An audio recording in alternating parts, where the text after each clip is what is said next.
Hola, ¿qué tal? Bienvenidos, bienvenidas al segundo tema de esta asignatura de Introducción al Análisis de Datos. Vamos a ver un tema bastante sencillito, no os preocupéis porque yo sé que cuando se estudia este tema empiezas a ver esas fórmulas horrorosas. Si no le encuentras la lógica es muy difícil de aprendérselas, pero es cierto que en el cuadernillo que nos permitan llevar al examen esas fórmulas ya están registradas. Así que lo único que tenemos que hacer es saber interpretarlas. Así que esto por un lado está bien, porque bueno, pues así menos cosas en la cabeza, pero por otro lado lo que van a hacer es subir un poquito más el nivel. Así que bueno, tenemos que entender bien pues todas las características y entender bien sobre todo las fórmulas. Venga, pues vamos a empezar con los índices de tendencia central y posición, ¿vale? Entonces empezaremos con los índices de tendencia central y lo primero que vamos a ver va a ser la media aritmética. En la media aritmética nos vamos a centrar un poco más porque es un índice que vamos a utilizar muchísimo, aparte de que bueno, generalmente es el que más se utiliza, pero en los próximos temas vamos a hacer cálculos que van a estar apoyados en este índice, ¿de acuerdo? Entonces por eso es, digamos, uno de los más importantes. No quiere decir que la mediana y la moda no sean importantes, por supuesto que lo son. En conjunto las tres lo son mucho y nos van a indicar si existe simetría o no en la distribución y luego, bueno, pues vamos a ver cómo poder elegir un índice de tendencia central, ¿vale?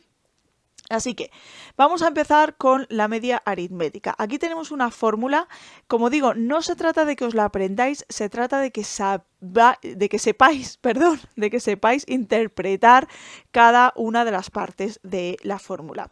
Me voy a parar un poquito porque sé que algunos de vosotros pues no habéis dado matemáticas desde hace muchísimo tiempo y posiblemente este tipo de conceptos los tengáis un poquito flojillos.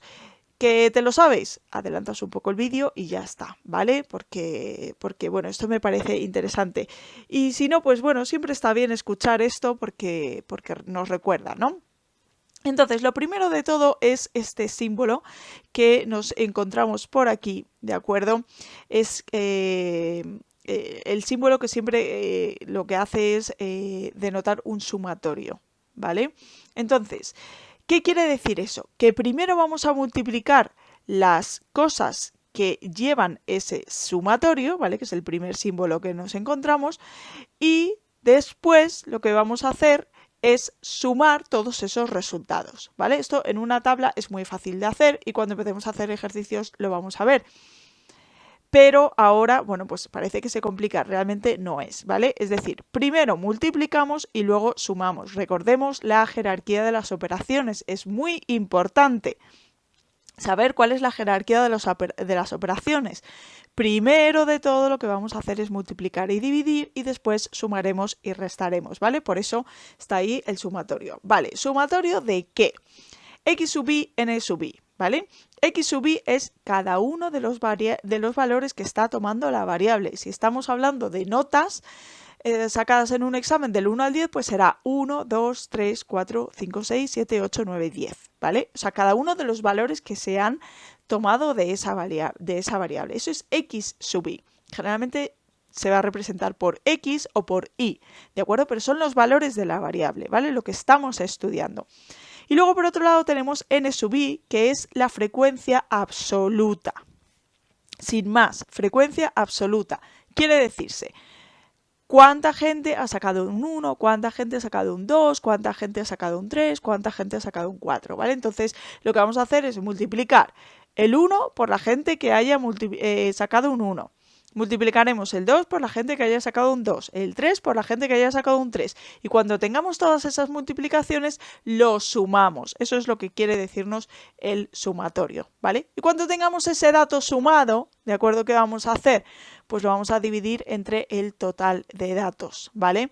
O la suma de todos los n sub i, ¿vale? Que eso es el n mayúscula, ¿vale? Bien, ¿qué ocurre?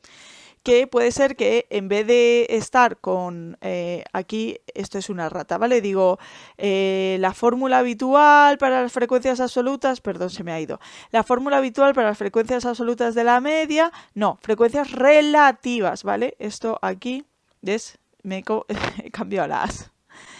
aquí me pone relativas y en el otro me pone absolutas. He cambiado las diapositivas y no me he dado cuenta, ¿vale? Entonces, el P sub I, recordemos que es relativo, ¿vale? Bueno, pues aquí tenemos la fórmula, como digo, no hace falta aprendérsela, solo hace falta interpretarla. Tendremos otra vez un sumatorio, primero multiplicamos, luego sumamos.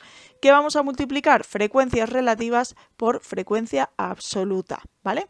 Multiplicamos todos y luego sumamos. Bueno, pues esta sería otra forma de hacer la media aritmética. ¿Qué nos pueden preguntar aquí? Pues a lo mejor nos dan una tabla que ya está hecha, y a lo mejor no nos están dando las frecuencias absolutas, pero sí que nos están dando las frecuencias relativas. En ese caso, pues tendríamos que calcular, y nos piden la media, claro, entonces en ese caso tendríamos que calcular la media con las frecuencias relativas, ¿vale? Bueno, vamos a ver algunas propiedades, esto es muy importante, las propiedades de los índices, tanto en este tema como en el siguiente, es muy importante porque son preguntas que van a pillar y si lo sabemos bien, tenemos un puntito más y la verdad es que se agradece, ¿no? Entonces, esta primera es muy importante. ¿Qué quiere decir?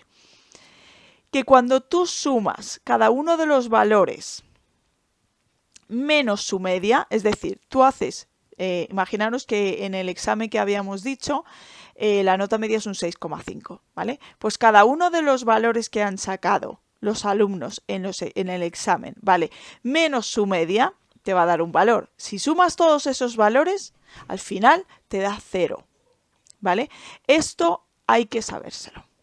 Esto hay que sabérselo, es así, lo preguntan así, lo vamos a ver en el próximo vídeo en los ejercicios de autoevaluación, ¿vale? Pero hay que sabérselo, además en el tema que viene también vamos a tratar esta característica, esta propiedad de la media, ¿vale? Así que simplemente es saber que esto ocurre.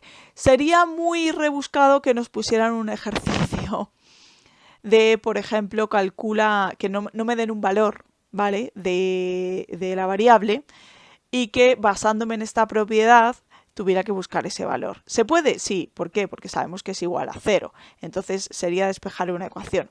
Bueno, es bastante rebuscado, pero podrían hacerlo. Bueno, lo siguiente es operaciones que se le puede hacer a la media. Es decir, si yo tengo una media y a esa media le sumo un número, la media resultante ¿a qué es igual?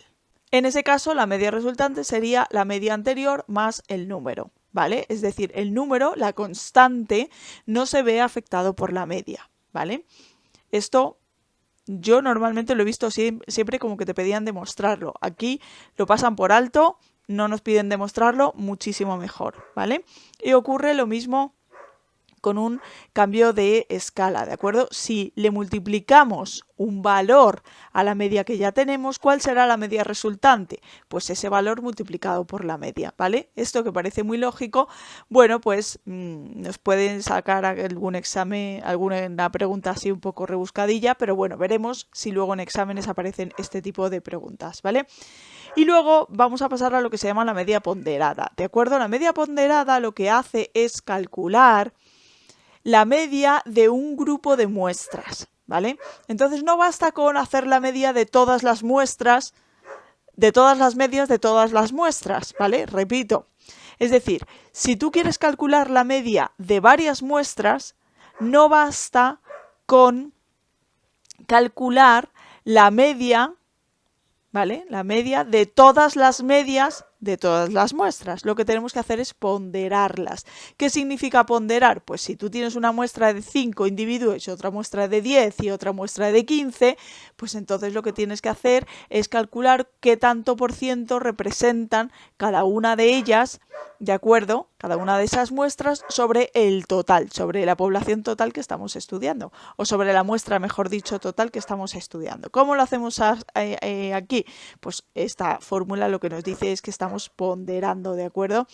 Es decir, n sub 1 aquí representa el total de la muestra 1 multiplicado por la media 1 más n sub 2 representa el total de individuos de la muestra 2 multiplicado por la media 2 y así tantas muestras como tengamos, ¿vale? Si tenemos 5, pues lo haríamos 5 veces, ¿vale? Por eso te pone que puntos suspensivos hasta J, porque no sabemos cuánto es J, no sabemos cuántas muestras vamos a tener, podemos tener 3 muestras, 20 muestras, habría que hacerlo tantas veces como muestras tengamos. Y lo dividimos entre el total de todos los individuos de todas las muestras, y de esa manera ya estamos ponderando, ¿vale? Bueno. Vamos a pasar a algunas limitaciones, esto es importante, hay que tenerlo en cuenta, he visto que se pregunta, ¿vale? Cuando nosotros tenemos un intervalo abierto, cuando tenemos una variable que está representada en intervalo, el intervalo abierto, ¿dónde nos lo vamos a encontrar? O en el primero, ¿vale? O en el último, es decir, por ejemplo, si estamos midiendo... no sé, se me ocurre ingresos, nivel de ingresos sí que tendría un 0. Vamos a ver un ejemplo, vamos a verlo por el otro lado. Vamos a ver que estamos hablando de nivel de ingresos, pero dice más de 60.000 euros al año, ¿vale? Entonces, a partir de 60.000 euros al año te dice más, no te llega a acotar, ¿vale? Eso es que está abierto. Como está abierto no podemos calcular, ¿vale? La media, porque no tenemos luego veremos cómo se calcula la media en un intervalo, ¿de acuerdo? Pero no tenemos ese valor, el valor del intervalo superior, ¿de acuerdo? No lo tenemos para calcular el punto medio del intervalo y por lo tanto poder calcular la media, ¿de acuerdo? Y luego, muy importante, y esto es una característica muy importante de la media, es que es sensible a los valores extremos, sobre todo en muestras pequeñas. ¿Qué quiere decir esto? Que si tú tienes una muestra de 5 individuos y cada uno te está dando un dato por un lado diferente, ¿de acuerdo? Sobre todo muy diferenciados entre sí los datos, pues la media se va a ver muy afectada. En cambio, si tú tienes una muestra de 10.000 personas o de 500 personas, por no hacerla tan grande, si tú tienes una muestra de 500 personas y hay 3 o 4 datos que son muy extremos, muy diferentes a los otros datos, la media no se va a ver tan afectada. ¿Se ve afectada? Sí, pero si solo son 2 o 3 datos sobre 500 no se va a notar tanto como si son 2 datos sobre 5, ¿de acuerdo? Eso es lo que quiere decir esto. Vale, vamos a pasar a la mediana, ¿de acuerdo? Entonces, la mediana lo que hace es dividir la distribución en el mismo número de datos a la derecha y a la izquierda, ¿vale? O sea, te está calculando exactamente dónde está la mitad de la distribución, el valor del centro, ¿vale? El centro de la distribución. ¿Vale? O sea, 50% de datos hacia un lado, 50% de datos hacia el otro. ¿Qué ocurre? Que no le afectan los valores extremos, ¿vale? Porque solo se está buscando el centro, ¿vale? Y una cosa importante, he visto que hay algún ejercicio que menciona esto, es que no se puede utilizar en variables cualitativas. Y esto lo vamos a ver también más adelante, ¿vale? Variables cualitativas, acordemos que lo que estaban haciendo era valorar una cualidad y que de ellas se podía hacer pocos cálculos. Esto lo vimos en el tema pasado, pues, no sé, uno de ellos, de los cálculos que no se puede hacer es la mediana, ¿vale? Vale, ¿cómo vamos a calcular la mediana si tenemos pocos datos? Si tenemos una tabla con poquitos datos, ¿vale? Bueno, pues si el número de datos es impar, haremos el número de datos más 1 entre 2, ¿vale? Tan sencillo como eso. ¿Qué es par? Bueno, pues utilizaremos esa fórmula, ¿vale? Esto lo vamos a ver luego, el uso de las fórmulas lo vamos a ver luego cuando estemos haciendo ejercicios, ¿vale? Más adelante, pero simplemente pues habría que tener en cuenta eso, ¿vale? Es decir, cogeríamos el valor de la variable que tiene la posición del 50% de los datos, ¿vale? N partido de 2, n medios, ¿vale? Pues si tenemos una muestra de 10, pues sería el valor n entre 2, 10 entre 2, 5, el valor de la variable 5, ¿vale? Es decir, ¿cuál es el valor de la variable que ocupa la posición 5, ¿vale? Más el siguiente valor, ¿vale? Ahí está n medios más 1, significa que es el siguiente valor. Entonces, calculamos justo el centrito el centro y cogemos ese valor. Y el siguiente lo sumamos y lo dividimos entre 2, ¿vale? Esto, dicho así, suena complicado, pero luego en un ejercicio se ve muy, muy fácil. Vale, pues esto si tenemos pocos datos. Si tenemos muchos datos, vamos a utilizar esta fórmula, que vista así es como, Dios, qué locura. Bueno, esta fórmula la vamos a utilizar mucho. La estructura que tiene esta fórmula la vamos a utilizar mucho. Aún así digo, las fórmulas no hay que estudiárselas, ¿de acuerdo? Las fórmulas simplemente hay que entenderlas. Entonces, para calcular la media, yo muchas veces la he representado por m sub e, aquí la representan como m sub d, bueno, da igual, es la mediana, perdón, estoy diciendo la media todo el rato, me refiero a la mediana. La mediana, entonces, lo que vamos a coger es el límite inferior del intervalo crítico. ¿Cómo vamos a calcular el intervalo crítico? Pues utilizando también estas fórmulas, ¿vale? ¿Que n es impar? Pues entonces utilizamos esa fórmula que tenemos ahí. ¿Que n es par? Utilizamos esa otra. Y de esta forma vamos a encontrar cuál es el intervalo crítico. Ese intervalo yo lo que hago es señalarlo, ¿vale? Luego cuando hagamos ejercicios lo vais a ver, señalo ese intervalo y entonces empiezo a sustituir en esta ecuación y calculo el valor de la mediana, ¿vale? Ojo, porque el intervalo normalmente, cuando he estado haciendo ejercicios, no nos lo dan exacto, ¿vale? No nos dan el intervalo exacto, esto es del tema 1, habría que calcular el intervalo exacto, pero bueno, tampoco es tan difícil, o sea, se puede calcular de cabeza, ¿vale? Bueno, luego n medios, porque lo que estamos haciendo es calcular el valor central, ¿vale? Menos la frecuencia acumulada del intervalo anterior. Recordemos que habíamos subrayado el intervalo crítico, que es el que vamos a hacer, lo habíamos metido en un cuadrito, ¿vale? Pues entonces nos vamos a la columna de frecuencias acumuladas y cogemos la anterior, ¿vale? ¿Cómo nos vamos a dar cuenta de que esto lo estamos haciendo bien? Porque arriba el numerador nunca nos puede dar negativo, ¿vale? Nunca nos puede dar negativo, ¿vale? Entonces, si nos da negativo, algo hemos hecho mal, ¿vale? Bueno, y luego dividimos entre la frecuencia absoluta del intervalo que hemos metido en nuestro rectángulo, ¿vale? Del intervalo crítico. Y luego vamos a multiplicar por la amplitud del intervalo. ¡Ojo! Porque error también, muy común. Cogemos amplitud del intervalo. Si el intervalo es de 1 a 5, pues 5 menos 1, 4. No. No, porque hay que coger los límites exactos. Si estamos en un intervalo 1,5, ¿vale? Como no tiene decimales, pues lo que haríamos sería restarle 0,5 al intervalo inferior y sumarle 0,5 al intervalo superior. Y al hacer esto, realmente ya no sería 5 menos 1, 4, sino que sería 0,5 por un lado y por el otro lado 5,5. Es decir, realmente estamos sumando una unidad más. 5,5 menos 0,5, ¿vale? Es 5, ¿vale?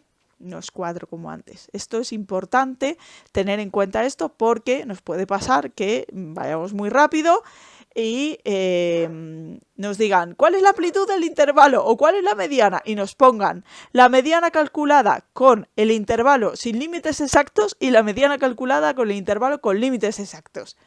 Y como no hayamos calculado los límites exactos, como vemos que nos da el número, pues esta es la verdadera. Y no. ¿Vale? Hay que tener cuidado. Vale. Limitaciones de la mediana. También es pregunta de examen. Vale. Lo mismo que antes. Cuando el intervalo crítico es un intervalo abierto, pues no podemos calcularlo. Pues tiene sentido. ¿Por qué no vamos a poder calcularlo? Porque si el intervalo abierto es el límite inferior, pues ahí L sub i no lo podemos calcular porque no lo vamos a tener, ¿vale? Y si es el límite superior, pues tampoco vamos a poder calcular la amplitud del intervalo, ¿vale? Por lo tanto, no se puede calcular, ¿vale? Y luego, igual que la media, no se puede calcular cuando tienes una variable cualitativa. Cualitativa. Acordaros que las cualitativas están muy restringidas, ¿vale? Vale, vamos con la moda. La moda es súper facilita. Además, a mí me dijeron una cosa cuando la primera vez que yo estudié estadística y se me ha quedado, y siempre que explico la moda lo digo porque es que es muy fácil. ¿Qué es la moda en general? ¿Qué entendemos por moda? Lo que se lleva, ¿no? Pues ya está. ¿Qué es lo que se lleva? Lo que más se repite. Esa es la moda. Ya está, no hay más, ¿vale? Entonces, ¿qué tenemos que hacer? Nos fijamos en las frecuencias absolutas y miramos cuál es la que tiene la frecuencia absoluta más grande. Ya está. Nada más. No vamos a calcular, no, aquí no nos pone ninguna fórmula ni nada, simplemente calculamos eso. Vale, ¿qué ocurre? Que puede ser, ¿por qué no? Puede ser que haya varias personas que hayan sacado un 6 y varias personas que hayan sacado un 7 y que casualmente las personas que han sacado un 6 y las personas que han sacado un 7 es la frecuencia absoluta más alta de toda la distribución. ¿Qué significa esto? Pues significa que en vez de tener una única moda, tengo varias modas. Es decir, en vez de ser unimodal, y esto hay que entenderlo porque también lo he visto en exámenes, ¿vale? En vez de ser unimodal, yo solo tengo una moda, puedo tener 2 modas, bimodal, 3 modas, trimodal, ¿vale? O puedo no tener moda. Y en ese caso estaríamos con una amodal, ¿vale? Estaríamos con una amodal, no hay moda. Esto es importante, ¿vale? Porque estas son las típicas preguntitas de teoría. Te pones a hacer ejercicios, no te estudias la teoría, los ejercicios te lo sabes muy bien, pero jolín, por no haberte estudiado o repasado la teoría puedes subir un puntito más, pues si te tienes en cuenta estas cosas, ¿vale? Vale, ¿cómo vamos a hacer para calcular en una distribución sin intervalos? Ya lo he comentado antes, lo que vamos a hacer es mirar las frecuencias absolutas y cuál es la que tiene el valor más alto o las que tienen el valor más alto, ¿vale? ¿Qué ocurre? Que cuando tenemos una distribución con intervalos, ¿vale? Lo que vamos a hacer es calcular el punto medio del intervalo. ¿Cómo lo vamos a hacer? Calculamos los límites exactos, ¿vale? Sumamos a ambos límites exactos y dividimos entre 2, ¿vale? Y pues esa será la moda, ¿vale? Esto luego cuando hagamos ejercicios se va a ver mejor, ¿vale? Vale, cosas importantes de la moda. No se puede calcular en caso de que el intervalo modal esté abierto, ¿vale? Porque hemos dicho, o sea, cuando tú tienes un intervalo, la moda se calcula calculando en punto medio, pero si está abierto el intervalo no sabes cuál es el límite o superior o inferior, depende del intervalo que estés valorando, ¿no? Entonces, como no se puede calcular el punto medio, no se puede calcular la moda, ¿vale? Y luego lo he puesto aquí con el muñequito este, pues para que se nos quede mejor, ¿vale? Que es la única de las tres, para que diferenciemos, la única de las tres que sí se puede calcular cuando tenemos variables cualitativas. Tiene sentido. Si estamos estudiando el color de ojos, negro, verde, azul y marrón, por ejemplo, pues sí que podemos decir cuál es el más típico, ¿no? Que eso es lo que mide la moda. Bueno, pues el marrón es el más típico, ¿vale? Pues en este caso sí podemos calcular la moda, ¿vale? Vale, vamos a pasar al siguiente apartado que nos dice que cómo vamos a calcular un índice de tendencia central, ¿vale? Que es lo que vamos a tener en cuenta. Entonces, nos tenemos que preguntar, ¿cómo es la distribución? ¿Es simétrica? ¿Vale? Esto sobre todo nos lo van a decir en ejercicios teóricos, ¿vale? O cuando ya empecemos a estudiar la teoría, la simetría, que eso es en el tema 3, pues ya sí que ahí nos pueden decir, calcula la simetría, un ejercicio. Y el ejercicio siguiente, teniendo en cuenta la simetría que te ha salido en el ejercicio anterior, di cuál de los siguientes índices de tendencia central es el más adecuado. Por ejemplo, podrían preguntarnos, ¿vale? Bueno, entonces, ¿es simétrica? Si es simétrica, media. La media siempre la primera. Que no se puede calcular la media porque es asimétrica. Recordemos que la media era muy sensible a los valores extremos y al final la simetría mide eso, los valores extremos. Nos acordamos, por ejemplo, en el primer tema que veíamos que había como una parte muy plana y luego al final ya del todo había muchísimos datos. Esos, al final lo que está haciendo es generar una asimetría y la media va a resultar modificada en ese caso, ¿vale? Entonces, que no es simétrica, que es asimétrica, bueno, pues podríamos coger o la mediana o la moda, ¿vale? Y luego si es cualitativa, solo vamos a poder coger la moda, ¿vale? Porque hemos dicho que en cualitativas ni la media aritmética ni la mediana. Y luego nos dice el profesor, ¿y si es de intervalo abierto? ¿Qué ocurre? Pues si es de intervalo abierto, ninguna. Si el intervalo crítico, el intervalo que nosotros estamos estudiando, ¿dónde ha recaído la mediana? ¿Dónde ha recaído la moda? ¿De acuerdo? O en el caso de la media directamente, si tenemos intervalo abierto no vamos a poder calcular porque no sabemos, ¿de acuerdo? No podemos calcular ese punto medio del intervalo, ¿vale? Entonces en ese caso no se va a poder calcular, ¿vale? Bueno, pues, ¿qué más cositas? Esto es importante, ¿vale? Si nosotros tenemos una distribución, esto es teoría pura, pero hay que tener este concepto bien claro. Si nosotros tenemos una distribución que es simétrica, ¿vale? Y unimodal, solo hay una moda, entonces se cumple que la media es igual a la mediana y es igual a la moda, ¿vale? Esto es como una... No sé cómo decirlo. Es una cosa como muy típica en estadística, ¿vale? Que hay que tener en cuenta siempre, ¿vale? Yo qué sé, nos podrían decir, por ejemplo, tenemos un caso de una variable que es simétrica y además unimodal. Su media vale 6. ¿Cuánto me dirá su moda y cuánto me dirá su mediana? Pues 6, ¿vale? Porque tiene que ser igual, ¿vale? Esto es una especie, no es una ley, no quiero decir que es una ley, pero bueno, es como algo que se da siempre, ¿vale? Vale, pues vamos con los índices de posición, ¿vale? Venga, entonces, ¿qué son los índices de posición? Nos van a decir exactamente dentro de la distribución dónde está el individuo, ¿vale? Lo que vamos, el individuo que queremos estudiar, ¿vale? Y lo que hace es dividir a la distribución en varias partes iguales. Aquí hay una cosa que se me ha olvidado poner, me he dado cuenta ya después, se me ha olvidado ponerla para saber interpretar los índices de posición central, porque esto es importante y luego he visto también que nos hacen muchas preguntas sobre este tema y pueden llevar a error. Así que os lo voy a contar ahora. Vamos a hacer los percentiles.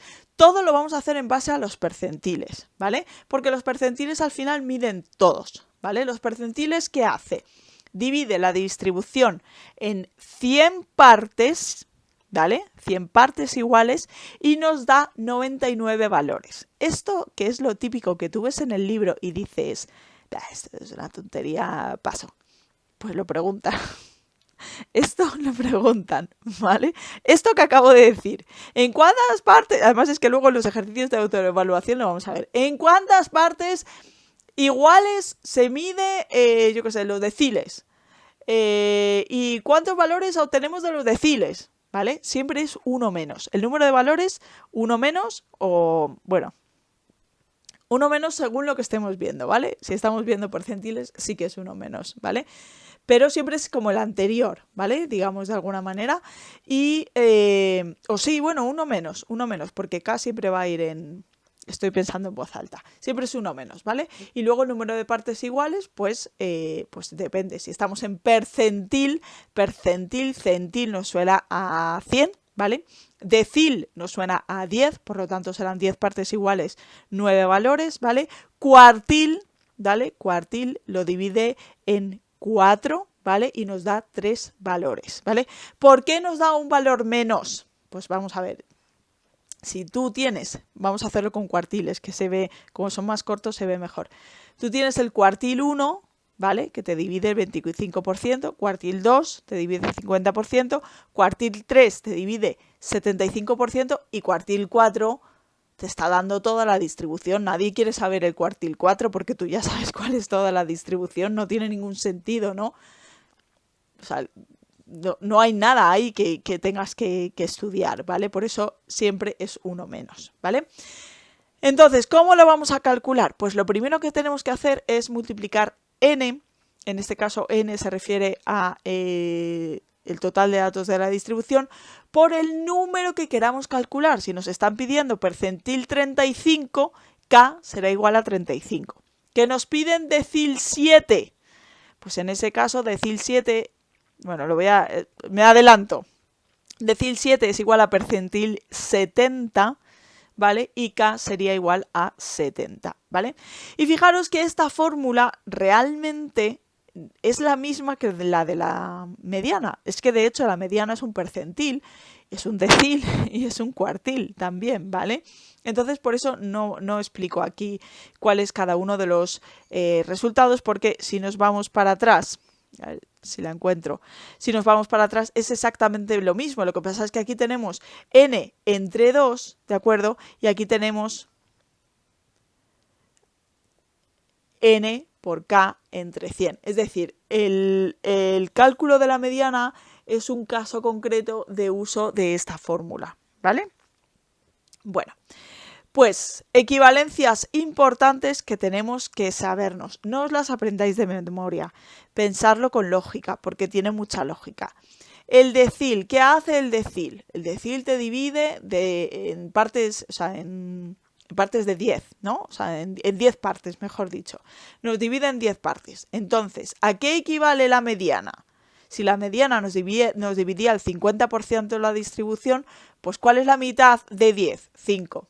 ¿Y cuál es la mitad de 4? Los cuartiles, que eran, nos dividían 4, pero son 3, ¿no? ¿Cuál es la mitad de 4? Pues 2, ¿vale? Y de 100, ¿cuál es la mitad de 100? 50, ¿vale? Por eso el decil 5, el percentil 50, el cuartil 2 son iguales a la mediana, ¿vale? Luego, equivalencias entre deciles y percentiles, muy sencillo. El decil 1 se equivale al decil 10, ¿vale? Al percentil 10. El decil 2 equivale al percentil 20 y así, ¿vale? El decil 10 equivale, bueno, esto es una tontería porque como he dicho antes nadie va a calcular el decil 10, pero sería decil 9 es igual a percentil 9, ¿vale? Y luego, otra cosa también importante, ¿por qué? Porque es que realmente no nos enseñan a calcular los cuartiles ni los deciles, sino que nos dicen, vale, aseméjalo al percentil, ¿vale? Y como ya sabes calcular el percentil, pues calculas el percentil, ¿vale? Entonces, en este caso sería cuartil 1, que divide a la distribución, o sea, que deja, esto es lo que quería explicar antes que no lo he puesto en las diapositivas. Cada uno de estos valores nos está diciendo cuántos datos quedan por debajo. Ojo, esto es muy importante. ¿Cuántos datos quedan por debajo? No nos dice cuántos datos quedan por encima, aunque lo podríamos calcular, ¿vale? Entonces, si yo tengo Q sub 1, cuartil 1, quiere decir, como estamos con cuartiles y divide la distribución en 4, y estoy en el primero, quiere decir que me está dividiendo 1 entre 4, 0,25, ¿vale? Quiere decir que me está dejando por debajo de ese valor al 25% de la distribución. El percentil, el decil y el cuartil no es un tanto por ciento, es un valor. Pero el concepto es que por debajo de ese valor está en este caso con cuartil 1, 25% de los individuos, ¿vale? Entonces aquí juegan mucho con liarte. Te dan, yo qué sé, cuartil 1 igual a no sé cuánto. Y esto lo vamos a ver en los ejercicios de autoevaluación. El 75% de los individuos ha sacado menos de, y nos dicen el cuartil 1 que eran las notas, ¿no? No, porque siempre cuartil 1 nos dice cuántos quedan por debajo, no por encima. Entonces podríamos decir, si cuartil 1 estamos hablando de notas, yo qué sé, es un 5, vamos a poner, pues quiere decir que hay un 25% de los alumnos que han sacado 5 o menos de 5, ¿vale? Y hay un 75% de los alumnos que han sacado más de 5, ¿vale? Porque el cuartil siempre es hacia abajo, ¿vale? Pero bueno, aquí seguimos con equivalencias. Cuartil 2 equivale a percentil 50, ya lo habíamos visto también, a la mediana. Cuartil 3 a percentil 75, ¿vale? Bueno, pues hasta aquí este tema. No me quiero enrollar mucho con la parte teórica porque verdaderamente lo importante aquí es hacer ejercicios y os espero en el próximo vídeo donde vamos a hacer los ejercicios de autoevaluación de este tema. Hasta entonces, pues ánimo. Chao.